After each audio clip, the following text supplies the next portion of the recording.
$1,400원 됐는데 우리나라 통화스와프 미국이랑 한 거야 안 한 거야? 아, 그 얘기 해줄게요. 통화스와프는 각국의 중앙은행끼리 맺는다라고 했죠. 그러면은 어떻게 되겠어요? 한국은행하고 미국의 중앙은행인 연준, 페드하고 같이 약속을 하는 겁니다. 그러니까 우리나라가 미국 중앙은행하고 통화스와프를 맺은 게 2008년 글로벌 금융위기 이후에 그 직후에 한번 했었고 2020년 3월 19일에 그 통화스와프 계약을 맺었어요. 그때 코로나 팬데믹 당시에. 근데 그 당시에 미국과 통화스와프를 체결했다라는 뉴스가 나오자마자 원달러 환율이 어떻게 됐는지 알아? 막 치솟던 환율이 확 부러졌어. 내 기억으로는 2020년 3월 19일이었을 거야. 그때가 증시 대바닥이었거든요. 그리고 환율도 거기에서 확 꺾여버렸어. 하루에 39원 이상, 거의 40원 가까이 떨어졌어.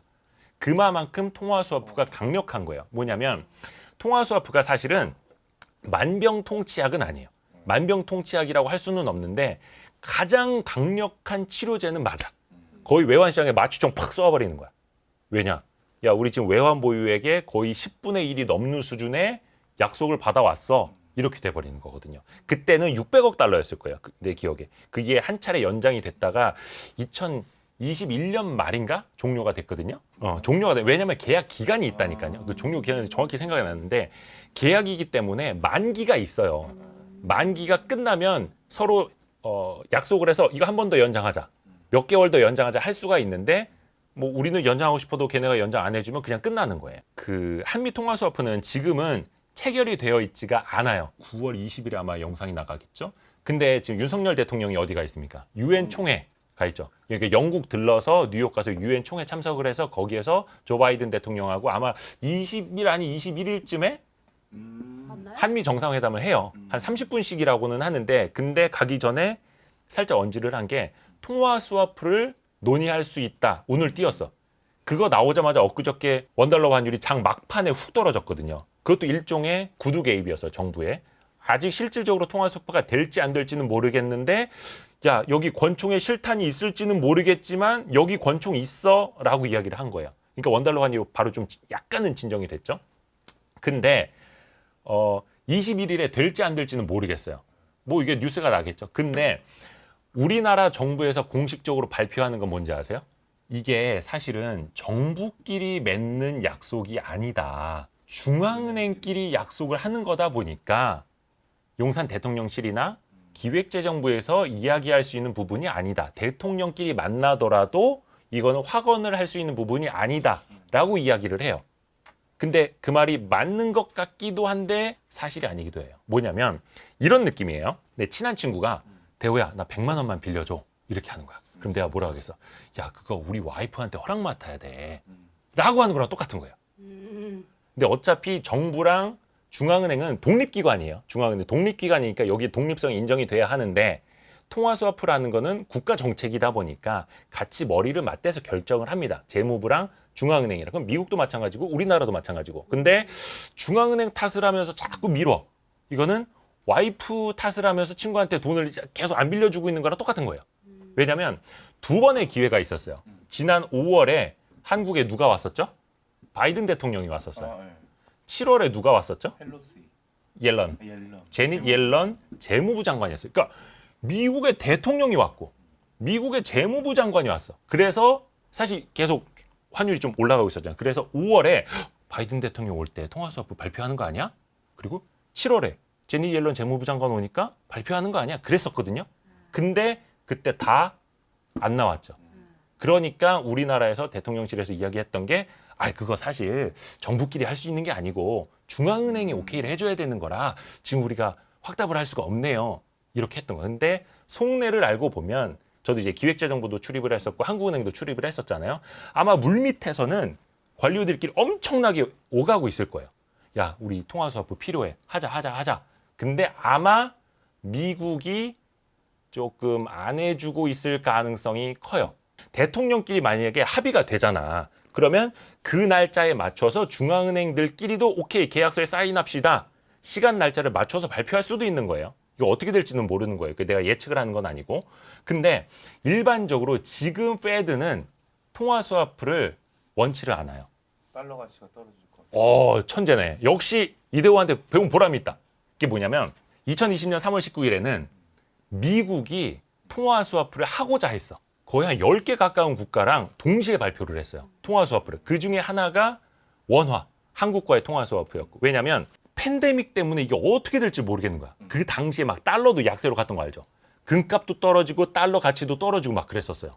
혼란스러웠던 거. 이게 처음 겪어보는 거니까 막. 그래서 미국 재무부, 미국 중앙은행도 야 이거 뭐야 하면서 외국하고 다 통화 스와프를 맺어서 한나라시에 발표를 해갖고 달러 가치도 안정을 시키고 원화 가치도 안정이 뭐 이랬던 적이 생겼었어요.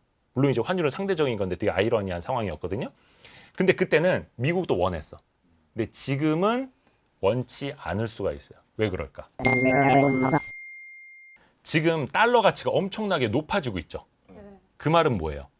미국이 외국에서 뭔가를 수입을 할 때 이제 강달러라고 하죠. 초강달러를 활용을 해서 더 싸게 수입한다는 얘기예요. 그러니까 우리 입장에서는 미국의 그 달러 자산을 뭐 원자재가 됐든 이런 걸 수입을 할 때 과거에 1,000원만 주면 됐는데 1,300원을 줘야 되고 이젠 1,400원을 줘야 되잖아요. 그러니까 우리는 비싸게 사오는 게 되죠. 근데 달러 입장에서는 완전 그 반대가 되는 거야. 한국에서 뭐 자동차를 사올 때, 배터리를 사올 때, 뭘 사올 때, 반도체를 사올 때 엄청 싸게 사오는 거예요. 미국 입장에서는. 그러니까 완전 반대니까. 그러면 미국이 지금 제일 골칫덩어리가 뭐예요? 물가잖아요. 물가. 인플레이션. 그러면 물가 잡으려면 뭐 해야 돼요? 수입 물가를 낮춰야 되잖아요. 수입 물가를 낮추려면 뭐가 돼야 돼요? 강달러일수록 외국 물건을 싸게 사오는 거잖아요. 그러니까 지금 미국은 강달러 상황이 너무 좋은 거야. 야, 지금 이 강달러 꺾이면 안 돼. 약달러로 가잖아? 그럼 우리 수입 물가도 올라버려. 그럼 생산자 물가 오르고 소비자 물가 오르고 또 지지율은 바이든 대통령 지지율은 떨어져 이렇게 돼버리잖아. 그러니까 지금은 미국은 이 강달러를 포기할 수가 없는 상황이에요. 너무 좋은 거야. 근데 거기다 대고 한국이 우리 지금 원달러 환율 올라가고 있으니까 원화 약세니까 달러 너무 강세니까 달러 스와프 좀 해줘 하면 미국이 기다려봐 와이프한테 허락 좀 받고 기다려봐 지금 와이프가 지금 어디 여행 가가지고 이러고 있는 거예요. 그리고 또 하나가 뭐냐면 한국이 뭡니까? 미국의 우방 아닙니까? 우방. 저 IRA 법안으로 뒤통수 치는 우방 아니. 우리가 미국한테 뒤통수를 맞기는 하지만 그래도 우방이야. 그러니까 뭐 우리가 도와달라면 도와줄 수도 있죠. 근데 한국만 해주나? 달러 스와프는 전 세계 글로벌 시장에 어떤 확실한 신호를 주는 거예요. 우리가 달러의 강세든 약세든 방향을 바꿀 수도 있어. 우리가 전 세계의 어떤 뭐 좀 위기 상황을 진정시켜 줄 거야라고 어마어마한 전 세계적인 신호를 주는 거예요. 그래서 2020년에도 거의 한 10개 나라 동시에 다 발표를 했다고 했잖아요. 그러면 한국만 해줄 수 있겠어? 그럼 저기 막 동남아 다른 나라도 어디 저기 막 다 와가지고 야 왜 이제 한국만 해줘 우리랑도 해 하면 어떻게 되겠습니까? 바로 강달러가 꺾일 수도 있겠죠. 물론 이제 기준금리를 또 계속 이제 세게 올릴 수 있으니까 강달러로 더 갈 수도 있겠지만 미국 정부의 스탠스가 이제 저게 아닌가 보네. 글로벌리하게 이제 시그널을 줄 수가 있겠죠. 그래서 이게 쉽지가 않았던 겁니다. 근데 그럼에도 불구하고 만약에 한미 통화 스와프를 체결을 한다. 그럼 이제 정부가 잘하는 거죠. 그건 칭찬해 줘야죠. 결국 이번 유엔 총회 때 한미 정상회담 때도 통화 스와프를 체결을 못했다. 그러면 이제 미국이 계속 와이프 핑계 대는 거야. 저 패드한테 물어보고 저 와이프 여행 갔다니까 이렇게 되는 거예요. 이 통화 스와프를 체결하도록 도움을 준 사람은 나라에서 어마어마한 보상을 해줍니다. 내가 이제 취재를 하면서 그런데 옛날에 모 차관, 모 장관님이 미국의 인맥이 좋아. 그래서 미국 누구한테 이야기를 해서 통화 스와프를 좀 하게 하자. 너 재무부 장관을 대통령을 뭐 패드를 연준 의장을 설득해 달라 하잖아요. 근데 만약에 이 사람의 인맥이 통했어. 그럼 나중에 이 사람은 만약에 차관이었다? 장관 승진합니다. 장관이었다? 그럼 뭐 다른 좋은 자리라도 갑니다. 무슨 뭐 국책 무슨 기관장으로도 갑니다. 그게 지금 과거에도 봤어요. 그래서 민간 은행장이었는데 그 민간 은행장에 민간 네트워크를 활용을 해서 통화 스와프가 체결되도록 입김을 넣었다. 그러면 그 공로가 정부에서 인정이 돼서 좋은 자리 하나 이렇게 모셔주고 막 이랬던 적도 있었어요. 근데 다시 말하지만 통화 스와프는 만병통치약이 결코 아니에요. 그러니까 기본적으로는 우리나라는 이제 수출로 먹고 사는 나라다 보니까 무역으로 많이 벌어야 돼요. 근데 지금 무역 상황이 어때요? 계속 적자잖아. 4월부터 4, 5, 6, 7, 8, 9. 그러니까 이달까지도 계속해서 6개월 연속 무역 적자. 외환위기 이후 거의 처음이라고 해요. 6개월 연속 무역 적자가. 그만큼 조금 상황이 안 좋게 가요. 그러면 당연히 우리나라에는 외환 보유고도 좀 줄어들 수가 있는 거고 그러다 보니까 통화 스와프를 맺어야 할 필요성이 더 높아지는 거고. 노들 혹시 외환 보유고에서 계속 쓰고 있어가지고 8개월 안에 없어질 수도 있다고 막. 그러니까 외환 보유액 많이 들어봤잖아요.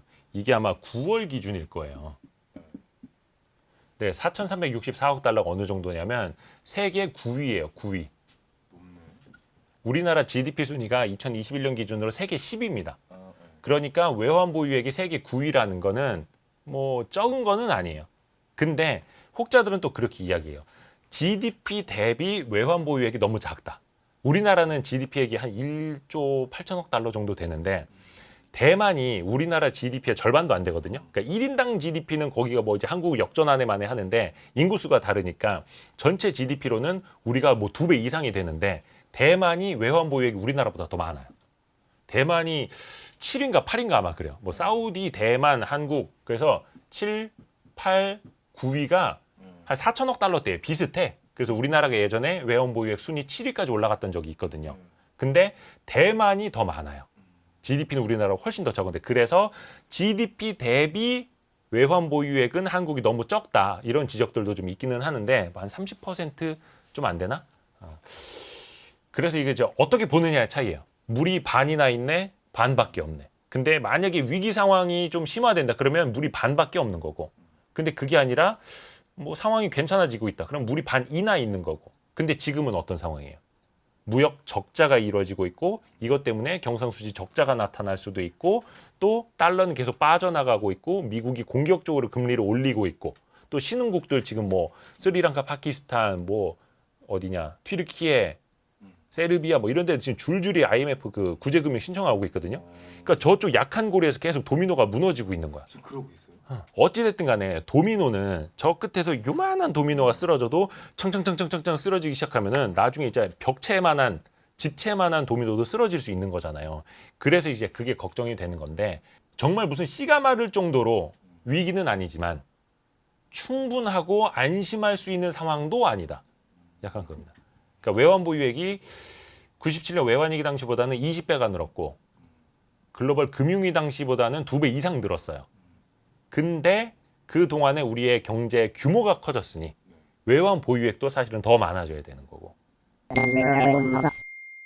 그래서 뭐 이제 하루 이틀 사이에 뭐 이제 한미 정상회담 이후에 통화 스와프가 맺어질 수도 있는 거고 또 뭐 이번에도 안 맺어질 수도 있는 건데 아무튼 바람은 좀 한미 통화 스와프가 맺어졌으면 좋겠다. 예, 그런 생각을 좀 갖고 있고요. 또 원달러 환율이 너무 많이 올라간다라는 거는 원화의 가치가 떨어진다는 거잖아요. 그러니까 대한민국의 경제 체력이 떨어진다라는 방증이기도 하거든요. 그래서 조금 빨리 좀 진정이 돼야겠다. 예, 그런 이야기입니다. 조금이라도 도움이 되셨다면 예, 알림, 구독, 좋아요, 댓글, 다른 영상 보기 한 번씩 좀 눌러주시면 감사하겠습니다. 목 아파.